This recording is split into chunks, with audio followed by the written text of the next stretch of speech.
Internet বিচ্ছিন্নতায় IT খাতে ক্ষতি হয়েছে অপূরণীয়। ফ্রিল্যান্সার উদ্যোক্তারা বলছেন ভাবমূর্তি ফিরিয়ে আনাই হবে বড় চ্যালেঞ্জ। আগামীতে যেন এমন পরিস্থিতির পুনরাবৃত্তি না ঘটে সেই প্রস্তুতি নেয়ার আহ্বান আইটি খাত সংশ্লিষ্টদের। রাকিব হোসেনের রিপোর্ট, ছবি তুলেছেন স্বাধীন ইসলাম। রাজধানীর বনানীতে অবস্থিত বহুমুখী আইটি প্রতিষ্ঠান ইনস্ট্রাক্টরি এর আয়ের বড় অংশই আসে আউটসোর্সিংয়ের ক্রিয়েটিভ ডিজাইন থেকে। মূলত ফাইবার, আপওয়ার্ক ও ফ্রিল্যান্সারের মতো বৈশ্বিক অনলাইন মার্কেটপ্লেস থেকে কাজ বেছে নেয় ইনস্ট্রাক্টরি। উদ্যোক্তা জানান, টানা 5 দিন ইন্টারনেট বিচ্ছিন্ন থাকায় বিদেশি গ্রাহকদের অর্ডারের বিপরীতে দেয়া যায়নি ডেলিভারি। তাতে আর্থিক ক্ষতির মুখে পড়েছেন তারা। একই অবস্থা বনশ্রীর বিডি কলিংয়েরও।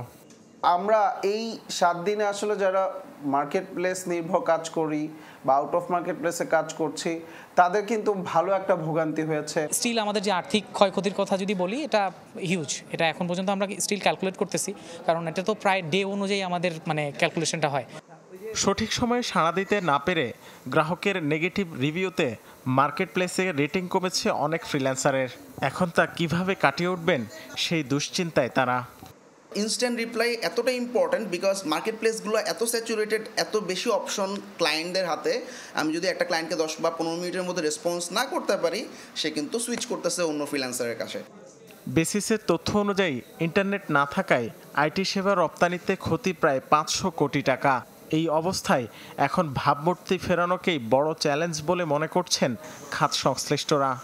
বিদেশের কেবল কাটা গেলেও দেশের ভেতরের বাণিজ্য কিছু বন্ধ হবে না, প্রিপেড মিটার বন্ধ হবে না, ই কমার্স বন্ধ হবে না, লোকাল সার্ভিসগুলো তো ইন্ট্রানেটের ভেতর দিয়ে যায়।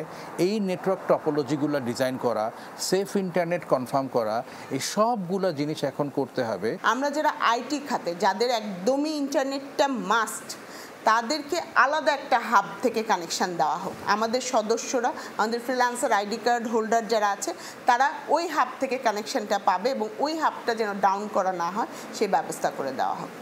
বর্তমানে বিজনেস প্রসেস আউটসোর্সিং, সফটওয়্যার তৈরি ও ডিজাইন সহ নানামুখী কাজে যুক্ত প্রায় 3 লাখ মানুষ। এ খাত থেকে বছরে বৈদেশিক মুদ্রা আয় হয় কম বেশি $200 কোটি। রাকিব হোসেন, চ্যানেল 24, ঢাকা।